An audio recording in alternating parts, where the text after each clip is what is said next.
अच्छा, तीसरी चीज़ जो इसम के बारे में जानना ज़रूरी थी वो क्या थी जी?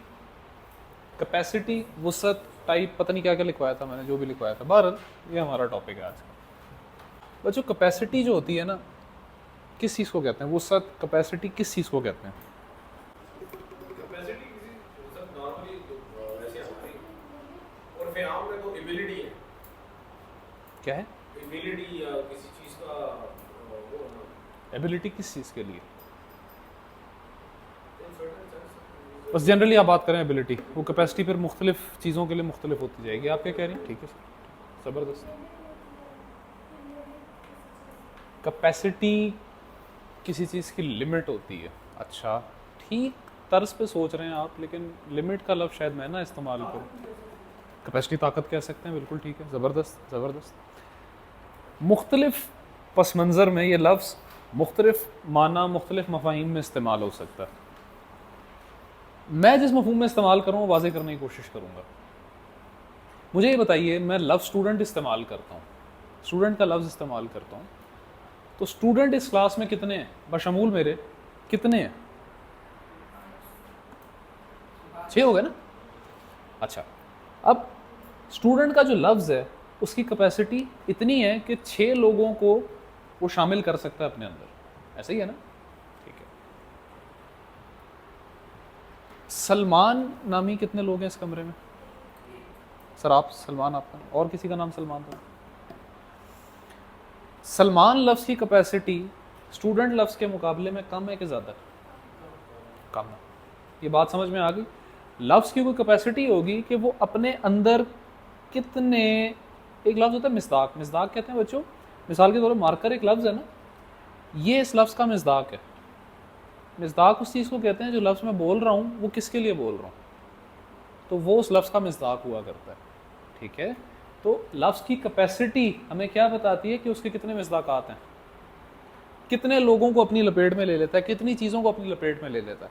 तो स्टूडेंट लफ्ज़ में ज़्यादा कैपेसिटी या ज़्यादा वुसअत थी, स्टूडेंट में थी सॉरी, और सलमान में कम कैपेसिटी या कम वुसअत थी। यानी वो सिर्फ एक बंदा है जो सलमान के नाम से यहाँ पे मौजूद है, स्टूडेंट के नाम से सारे मौजूद हैं। बात समझ में आ रही है? तो कैपेसिटी क्या है आसान टर्म्स में, ये तो मैंने कुछ इसका लुग़वी माना आपको बता दिया ना। कैपेसिटी क्या होती है? ये दो तरह की होगी, जो इंग्लिश में सॉरी उर्दू में हम लोग कहते हैं जिसको किसी चीज़ का नकरा या मारफा होना। क्या कहते हैं उर्दू में हम इसको? नकरा या मारफा होना। इसमें कोई मसला बच्चों? नकरा मैं कहता हूँ किसको? कॉमन या इनडेफिनेट नाउन को। पढ़ा हुआ है ये आपने? इसमें कोई मसला? इसमें कोई मसला? एक एक मिसाल मुझे बता दें, नकरा की कोई मिसाल बता दें। School, boy. मारफा की कोई मिसाल बता दें। उसामाज एकेडमी। ठीक है, सही है बच्चों, इसमें कोई मसला? बुनियादी चीज़ें। अच्छा बच्चों, अब एक रूल लिखेंगे अपने पास। उमूमी तौर पे जनरली हर चीज़ को हम नकरा कंसिडर कर सकते हैं, हर चीज़ को हम नकरा कंसिडर कर सकते हैं, अनलेस एंड अनटिल, यहां तक कि वो मारफा साबित ना हो जाए, अनलेस एंड अनटिल वो मारफा प्रूव ना हो जाए। तो जनरली बच्चों हम हर चीज़ को क्या कंसिडर कर सकते हैं? नकरा कंसिडर कर सकते हैं, यहां तक कि वो मारफा साबित ना हो जाए। ठीक है, तो फिर रूल्स किसके बताने चाहिए मुझे, इसके कि इसके? मारफा के बताने चाहिए ना। वहां पे भी मैंने ये किया था, वहां पे मैंने कहा था जनरली हर चीज़ को मुज़क्कर कंसिडर करें unless and until Moonis prove ना हो जाए। तो मैं अब क्या कह रहा हूँ, जनरली हर चीज़ को नकरा कंसिडर करें अनलेस एंड अनटिल क्या प्रूव ना हो जाए। तो फिर मारफा प्रूफ करने के लिए क्राइटेरिया क्या है, ये मुझे बताना चाहिए ना। ठीक है, वो मैं बताने लगा। बच्चों मारफा क्या क्या चीज़ें हो सकती हैं? नंबर वन एक टेक्निकल टर्म है, आप बेशक ना याद करें, ठीक है। मैं आसान करके भी लिख देता हूँ, इसको कहते हैं इसमें अलम। क्या कहते हैं इसको? अलम समझते हैं क्या होता है? अलम बेसिकली झंडे को कहते हैं ना, झंडे को कहते हैं। अलम एक कौम की निशानदेही करता है, शनाख्त करता है, यार ये किस, मिसाल के तौर पे किस मुल्क से आए हैं, ठीक है। तो पाकिस्तान का अलम किसी ने बुलंद किया, यानी पाकिस्तान का झंडा बुलंद किया, तो इससे क्या मुराद होगा कि ये पाकिस्तानी है, यानी वो उस मखसूस खित्ते के लोग हैं जो पाकिस्तान कहलाता है। तो अलम किस लिए इस्तेमाल होता है? किसी चीज़ की शनाख्त या किसी चीज़ की निशानदेही के लिए, समझ रहे, किसी चीज़ को आइडेंटिफाई करने के लिए, आइडेंटिफिकेशन के लिए। तो नाम किस लिए इस्तेमाल होता है? नाम भी तो आइडेंटिफिकेशन के लिए इस्तेमाल होता है ना बच्चों। तो आप इसमें अलम कह लें, मुश्किल नाम है, या आप कह लें नाम, ठीक है। तो चीज़ों के नाम क्या होंगे? सारे के सारे मारफा होंगे। ये मारफा की कैटेगरीज लिखवा रहा हूँ बच्चों में, क्या क्या चीज़ें मारफा हो सकती हैं। तो नाम, मिसाल के तौर पे कोई भी नाम है, मेरा नाम है जिस तरह अम्मार, ठीक है। अच्छा, ये किसी शख्स का भी हो सकता है, किसी जगह का भी हो सकता है, पाकिस्तान भी हो सकता है, ठीक है, किसी स्कूल का भी हो सकता है, so on and so fourth. इसमें कोई मसला? नाम। नंबर 2,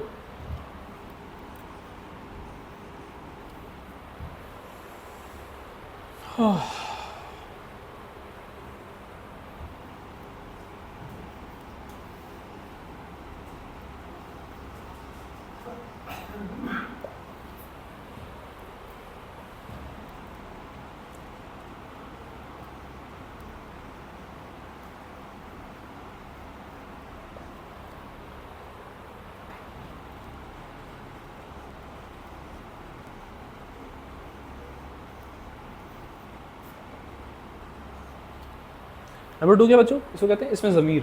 क्या कहते हैं इसको? पर्सनल प्रोनाउंस जो होते हैं, क्या होते हैं? ही, she, me, I, they, them, इस तरह की चीज़ें, ठीक है। तो ये क्या होंगे? ये भी मारफा होंगे, ठीक है।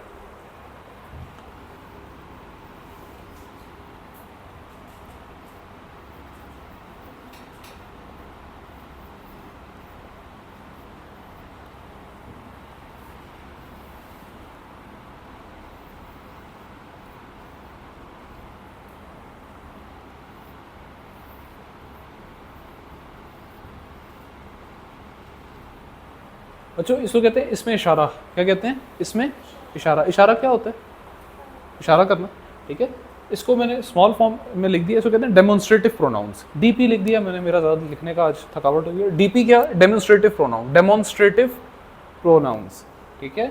जैसे ये, वो, जैसे अल्फाज, ये चीज़, वो चीज़, इशारा करने के लिए इस्तेमाल करता हूँ ना, ये, वो, ठीक है। तो ये इशारे भी क्या होंगे? मारफा। इशारा भी क्या होगा? मारफा होगा। जी पूछिए, पूछ रहे हैं कुछ? अच्छा,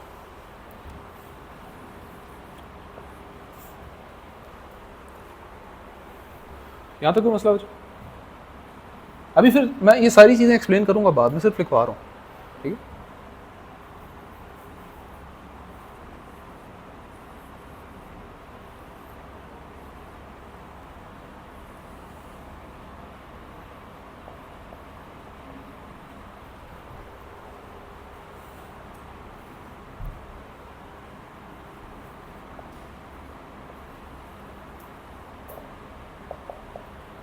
बच्चों अगला क्या है? इसमें मौसूल। क्या कहते हैं इसको? इसमें मौसूल। इसमें मौसूल क्या होगा? इसको इंग्लिश में कहते हैं कंजंक्टिव प्रोनाउंस। क्या कहते हैं? Conjunctive pronouns. करवाऊंगा बाद में, अभी सिर्फ लिख लें। ये जो और जिस जैसे अल्फाज होते हैं। कैसे अल्फाज होते हैं? जो और जिस जैसे अल्फाज होते हैं। अच्छा जी बच्चों, यहां तक पहुंच गए हम? यहां तक पहुंच गए? इसको कहते हैं मुअर्रफ बिल लाम। लिख लो, बताता हूँ क्या होता है। लिख लो, मुअर्रफ बिल लाम। परेशान नहीं होना लफ्ज़ से, ये बहुत आसान सी चीज़ है। किसी भी लफ्ज़ के शुरू में अगर अल दाखिल हो जाए, क्या दाखिल हो जाए, तो वो क्या बन जाता है? मुअर्रफ बिल लाम बन जाता है, ठीक है। जो इंग्लिश में हम कहते हैं ना दी, अल, उसी तरह की चीज़ है, ठीक है। तो क्या हो जाएगा? वो मारफा बन जाएगा। बात करता हूँ इन पे बच्चों, परेशान ना हो, सिर्फ लिख लो अपने पास। अभी ये सब पे मैंने बात करनी है, ठीक। मारफा,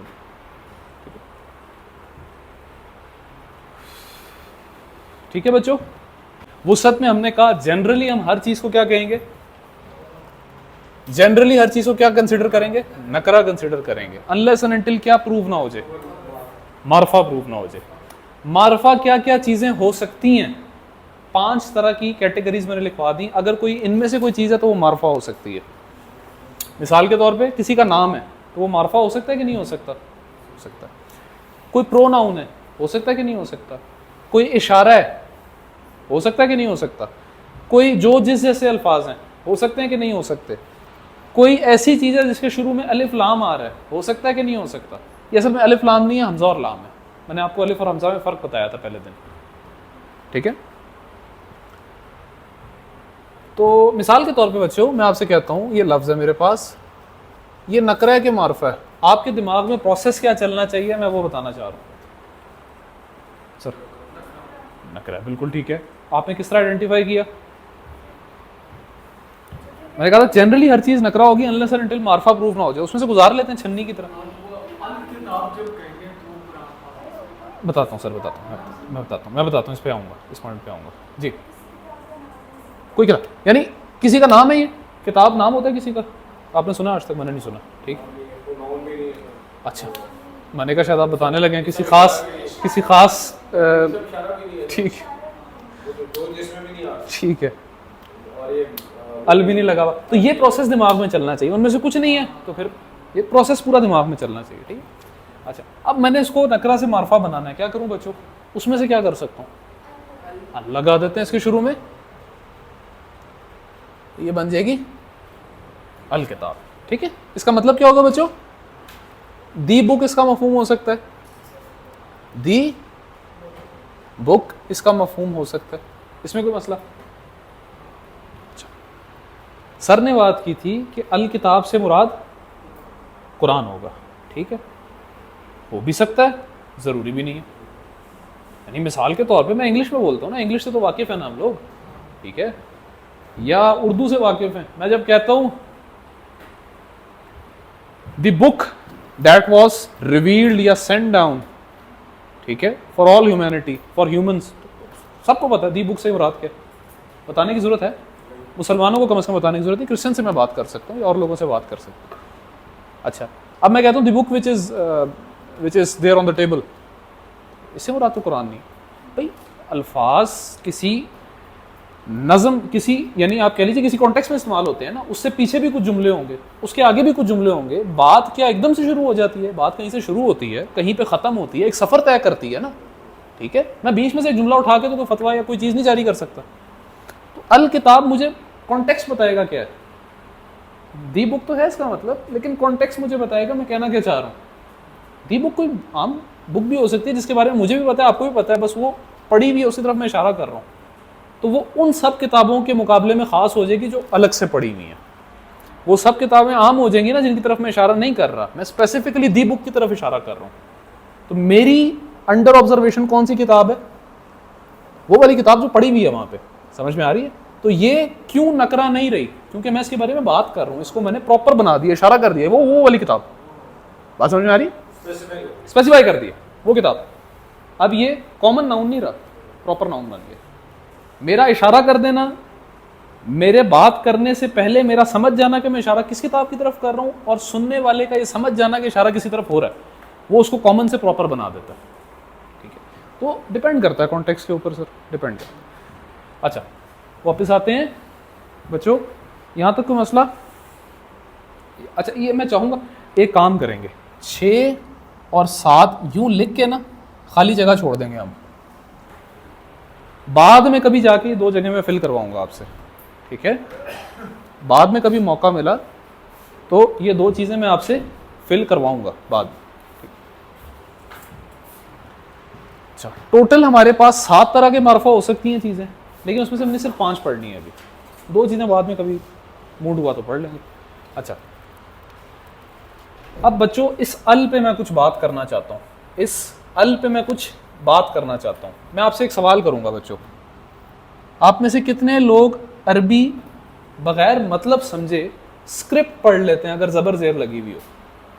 कितने लोग पढ़ लेते हैं? सारे पढ़ लेते हैं? अगर मैं आपको स्क्रिप्ट लिख के दूँ, उसके मतलब ना बताऊँ, लेकिन उसको अदा कर लेते हैं हम लोग? चलें, वेल एंड गुड, बहुत ज़बरदस्त। आपका हम छोटा सा एक टेस्ट लेते हैं,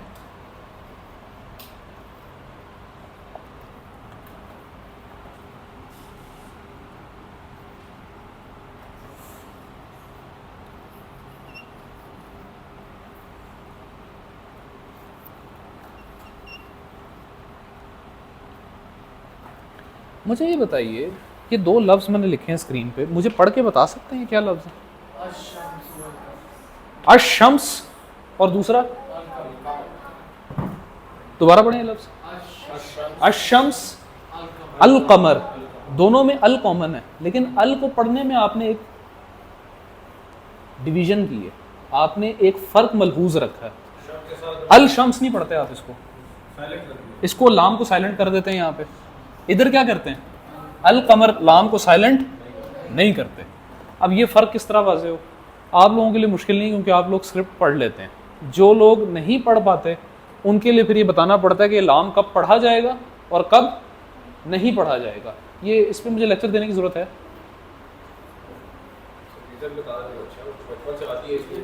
असल में रीज़न कुछ भी नहीं है, अहले ज़ुबान इसको इस तरह से पढ़ते हैं। रीज़न मेरे पास भी कोई नहीं है, मैं आपको रट्टा लगवा सकता हूँ, रट्टा आसान करके लगवा सकता हूँ, लेकिन वो ज़रूरत नहीं है करवाने की। ठीक है, वो एक जुमला सा है, हक का खौफ अजब गम है, हक का खौफ अजब गम है। ठीक है, ये किसी इंतहाई गैर मसरूफ़ आदमी ने बैठ के जुमला सोचा। ठीक है, अब इसका मतलब क्या मैं बताने लगूँ। यानी ये जितने भी यहाँ पे हुरूफ देख रहे हैं ना बच्चों आप, ठीक है, जितने भी देख रहे हैं, ये तकरीबन 1 2 3 4 5 6 7 8 9 10 11 12 13 14 बनते हैं तकरीबन। कितने बनते हैं? 14 बनते हैं। इन सब से पहले इंडिविजुअली हे एक हर्फ है ना इसमें, हा एक हर्फ है कि नहीं?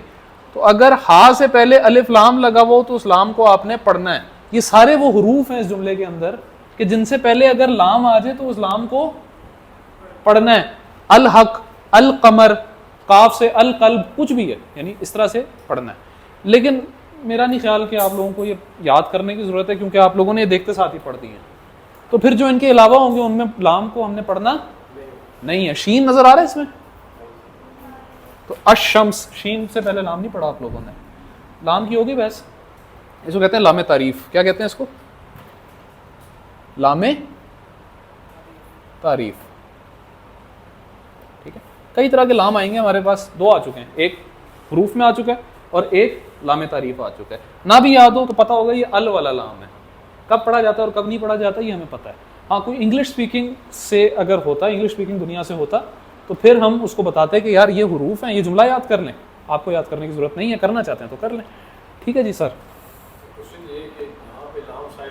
साइलेंट किस पे सर? ये मार्फा बना रहा है। मार्फा तो बन रहा है सर, अगर हम लाम नहीं भी प्रोनाउंस करते फिर मार्फा बन रहा है सर। ये कंफ्यूज। हाँ, यानी ये जो बहस अब आपने की वो बहस है तलफ़्फ़ुज़ की बहस, उससे ना माना पे कोई फ़र्क पड़ेगा, जनरली हो सकता पड़ भी जाए, ठीक है, लेकिन अदा सही तरीके से करें चीज़ों। यूनिवर्सल रूल है क्या? ये मौरफ बिल लाम, अगर यूज हो रहा है, हाँ, उसमें लाम प्रोनाउंस हो या ना हो, हाँ, चीज़ मार्फा बनेगी, चीज़ मार्फा बनेगी। यानी कारी का नक्स हो सकता है, पढ़ने वाले की कमी हो सकती है, लेकिन उससे मतलब लिखा हुआ नहीं बदल जाएगा। ठीक है, आगे चलते हैं बच्चों। यहाँ तक कोई मसला? इस लाम पे बात हो गई, इस हमजा पे भी कुछ बात कर लेते हैं। किस पे बात कर लेते हैं? ये जो हमजा, ये हमजा है कि अलिफ है?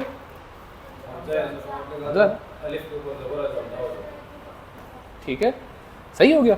अच्छा, अब मुझे ये बताइए, मैं आपके सामने एक फ्रेज लिख रहा हूं, इसका मतलब क्या है? मेरा कोई सरोकार नहीं है इस बहस से अभी के लिए, मैं सिर्फ लिख रहा हूं। ठीक है,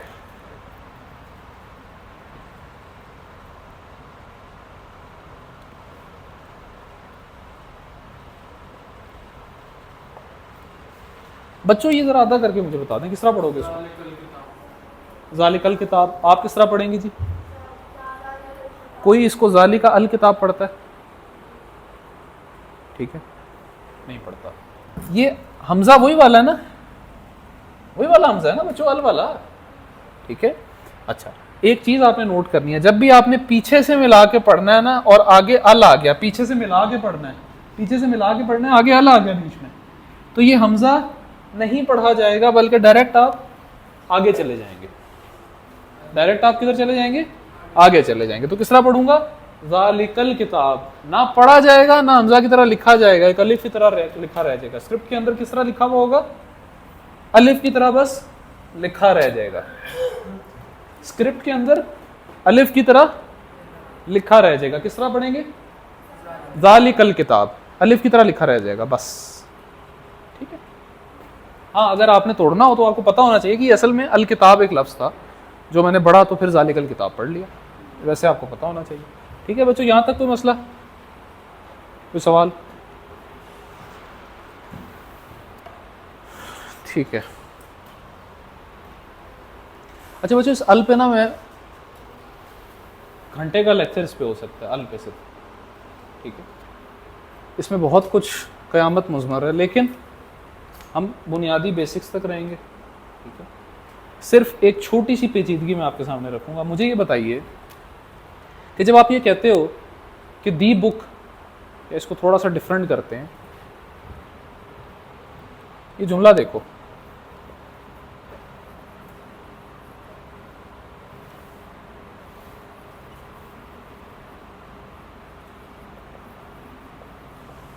ठीक है। क्या लगा हुआ? दी लगा हुआ काऊ से पहले। किसी खास गाय या भैंस की तरफ मेरा इशारा है, जो किसी जगह पे बंधी हुई है, किसी के सहन में बंधी हुई है। कोई खास गाय है, हो भी सकती, लेकिन इसका एक दूसरा एहतमाल भी पैदा होता है। तो दूसरा एहतमाल, दूसरी पॉसिबिलिटी क्या है कि मैं एक जनरल बात कर रहा हूँ। The cow as a species, cow बनफ्से, यानी आप उसकी जिन्स के तौर पे वो किस लिए इस्तेमाल होती है? दूध के लिए इस्तेमाल हो सकती है। दो एहतमाल आते हैं ना मेरे पास, दो पॉसिबिलिटीज़ हैं। क्या है? या तो किसी खास जगह पे कोई बंधी हुई गाय भैंस है, ठीक है, वो है जिसकी मैं बात कर रहा हूँ, या फिर एज अ स्पीशीज़ में बात कर रहा हूँ गाय भैंस की, एज अ स्पीशीज़ में बात कर रहा हूँ, ठीक है। मैं मिसाल के तौर पे कहता हूँ the human is proud, the human is proud, तो मैं किसी खास शख्स की भी बात कर सकता हूँ, एज अ स्पीशीज़ भी बात कर सकता हूँ, एज अ स्पीशीज़ भी बात कर सकता हूँ, ठीक है। तो यानी कुछ भी मैं कहूँ तो वो मेरे ऊपर है, मैं जिस तरह से भी, या कोई भी जिस तरह से जुमले को इस्तेमाल कर रहा है, मफहूम का तयन उसके लिहाज से होगा, ठीक है। तो सब बातें छोड़ के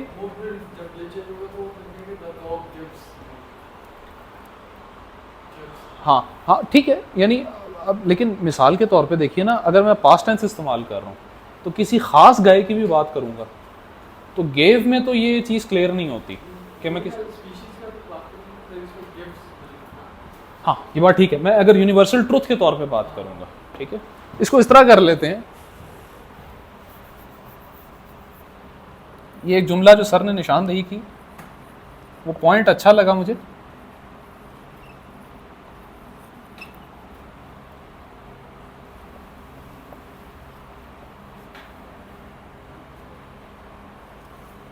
इसको इस तरह से कर लें यार, अब बेहतर है। अब किसी खास गाय की बात कर रहा हूं या स्पीशीज की बात कर रहा हूं, अब फर्क नहीं कर पाऊंगा, ठीक है। तो कॉन्टेक्स्ट से पता करना पड़ेगा ये दी किसके लिए लगा हुआ है। तो दो चीजें हैं बच्चों, ये जो दी है, जो अल है, ये नंबर वन किसी खास स्पेसिफिक चीज के लिए तरफ इशारा करने के लिए भी इस्तेमाल हो सकता है, और किसी पूरी की पूरी स्पीशीज की तरफ भी इशारा करने के लिए इस्तेमाल हो सकता है, ठीक है। क्लियर है ये बात? स्पीशीज की तरफ भी इशारा करने के लिए, किसी एक ऑब्जेक्ट को भी आइडेंटिफाई करने के लिए, स्पेसिफाइंग, जी जी, अल अल अल के इक्विवेलेंट कुछ इंग्लिश में मैं तलाश कर रहा था, ठीक है बच्चों, ये पॉइंट क्लियर है। अब अरबी में एक लफ्ज लाता हूं मैं, अन्नास, लोग, ये सारे लोग भी हो सकते हैं, और कॉन्टेक्स्ट पे डिपेंड करता है, ये कोई खास ग्रो हो सकता है लोगों का, हर जगह पे हर चीज नहीं अप्लाई करनी। अन्नास, अरबी का जो एक्सपर्ट होगा वो आपको बताएगा, अन्नास लोग, भाई पूरी जहान के लोग हो सकते हैं, लेकिन ये खास कोई ग्रो भी हो सकता है लोगों का। मैं बयान कर रहा हूं मिसाल के तौर पे, लोग जो ये काम करते हैं, अभी पूरी दुनिया, मिसाल के तौर पे, इस मिसाल को भी छोड़ें, मैं कहता हूं तमाम लोग क्लास में आ जाएं। सर मैं आपको कहता हूं तमाम लोगों को क्लास में बुला लें, आप पूरे बहरिया में जाके घंटियां बजाएंगे, सबको बुलाएंगे क्लास में। भाई जो लोग, ये अंडरस्टूड बात है, बोलने वाले को और सुनने वाले को ये अंडरस्टूड है कि जो लोग क्लास का हिस्सा है उनको बुला लो जाके। अब कोई बेवकूफ़ होगा जो इस जुमले को उठा के क्या करेगा, तमाम लोग मुराद से, समझ आ रही बात? बेवकूफ़ी होती है, बिल्कुल महज ज़ुबान से नाशनाई का सबूत दे रहे हैं आप आखिरी दर्जे में। ठीक है, तो ये बात है। अच्छा, इस पे मज़ीद कुछ रह गया? ठीक है, इसको रैप अप करते हैं मेरे ख्याल से। सही।